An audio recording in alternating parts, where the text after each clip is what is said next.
Салам балдар, биз бүгүн кыргыз тилинде жазуу эрежеси кандай болуп жазылыш керек, ошол боюнча бир аз талдап көрөлү. Биз баарыбыз эле билебиз, жазууда ката кетирбейбиз, же туура жазабыз деп ойлойбуз, бирок ошого астын айрым жерлерде ката кетип калат. Мисалы үчүн ыя биригип яга, ыю биригип юга, ые биригип еге, ал эми ыю биригип келип йога алмашат экенин билебиз. Мисалы үчүн яга дей турган болсок тай ата. Мисал тай ата. Демек экөө бир келгендиктен бул экөө яга алмашат экен дагы жазуу эрежеси боюнча тай ата деп жазат экенбиз. Ал эми кою же сою деген сыяктуу сөздөрдө сой бул сою деген сөз ал эми биригип кеткенде юга алмашат экен дагы сою деп жазат экенбиз.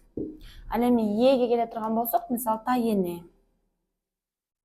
Тайене деп жазбайбыз. Демек бул экөө биригип кеткенде эге алмашат экен дагы тайене деп жазат экенбиз. Эми його келе турган болсок, боёюн деп айтыш үчүн бойойун деп жазабыз, туурабы? Демек бул жазыш үчүн бойойун дейт экенбиз. Себеби экөө биригип його, бул экөө биригип юга алмашып келет экен. Ошол сыяктуу эрежелерди бизде ортодо аябай көп сурайт, ЖРТ тесттеринде көп кездешет. Эми кандай кылабыз? Кайсы сөз туура жазылган? Кол коюлду дей турган болсок, бунун баштапкы маанилүү формасы коюлду. Демек экөө биригет да юга алмашат да, демек бул жерде у ашыкча экен. Эми кол коюу туура дей турган болсок, бул жерде коюу сөзүнүн мындай коюу. Демек экөө бирге алмашат да, юга алмашат дагы бир у калат экен. Андан кийинкисинде демек бул дагы бир у ашыкча экен. Кийинкиси ордуна коюу керек дей турган болсок, бул карап көрөбүз. Мына коюп койчу деп эки вариант калды. Эми гысын карап көрөлү. Чай коюп койчу. Коюп деген кандай жазабыз? Коюп койчу. Демек экөө бирге алмашат экен да, ю алмашат экен, бул жерде дагы у ашыкча экен. Демек бизде тура жолу коюу, бул жерде ый менен у алмашканда бир ууз калган. Демек тура жооп бизде В вариант экен. Ушул сыяктуу сөздөр бизде аябай көп кездешет. Мисалы үчүн ый менен уну алмашып кетиш, ый менен йоттошкон тамгалардан көбүнчө ката кетиребиз.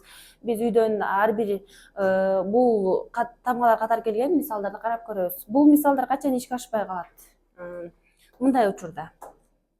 Орус тилинен кыргыз тилине кирген сөздөрдөн. Мисалы үчүн йод. Же болбосо район. Себеп дегенде булар йод, район деген сөздөр бизге орус тилинен киргендиктен булар жазуу эрежесинде туура болуп эсептелет экен. Андан тышкары бизде префикс аркылуу, бей деген префикс аркылуу жазылганда, мисалы үчүн бея деп бул экөө бир келсе дагы йоттошуп кетпейт экен. Себептен префикс аркылуу келгендерде булар йоттошуп кетет. Бея деп, бея кыл мисалы үчүн. Бейубак деген сыяктуу сөздөрдө булар йоттошуп кетпейт экен. Булар жазуу эрежесинде баш ийбейт экен булар мындай жерлерде.